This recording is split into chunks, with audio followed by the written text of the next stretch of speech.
সেলাই মেশিনের ববিন শেষ হয়ে গেলে সেই ববিনটা কিভাবে লাগানো হয় তা এই জায়গায় দেখানো হলো।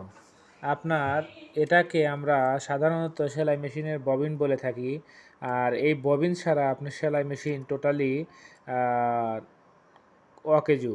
তো আমরা এই ববিনটা কিভাবে লাগাই বা আমরা খুলি আমরা দেখাবো এই ভিডিওতে।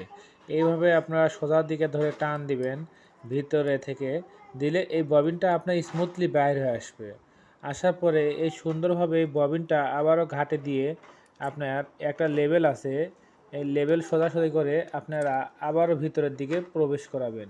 তাহলে আপনাদের ববিন লাগানো সুবিধা হবে। যেমন এইভাবে আমি লাগাচ্ছি, আপনারা দেখেন ভিডিও থেকে। এইভাবে ঘাটে দিয়ে একটা চাপ মেরে দিবেন, ববিন লাগান শেষ।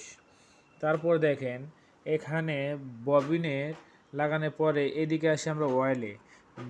গুরুত্বপূর্ণ একটা অংশ হচ্ছে মেশিনের অয়েল বা তেল।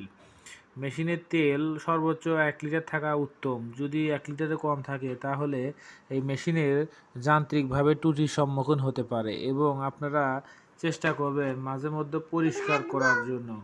তাহলে এই জিনিসটা ভালো হয়। আমি সময় পাচ্ছি না বিধায় এইগুলো পরিষ্কার করতে পারতেছি না।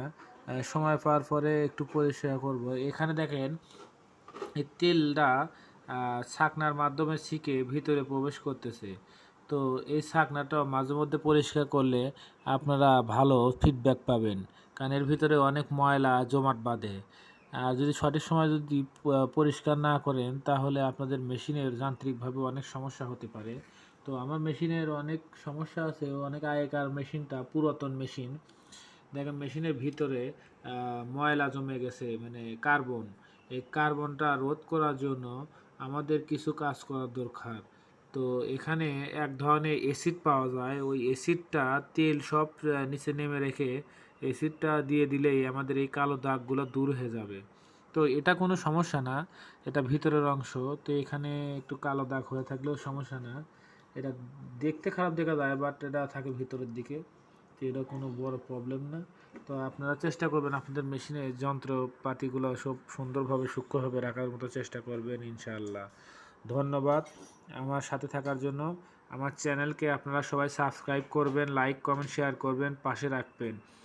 ভিডিও যদি খারাপও হয় ভাই পাশে রাখবেন, আমরা এরকম আরও ভালো ভালো ভিডিও আপনাদের মাঝে উপস্থাপন করব। নেক্সট টাইমে আরও ভালো ভিডিও দিব। আমাদের চ্যানেলকে সাবস্ক্রাইব করেন।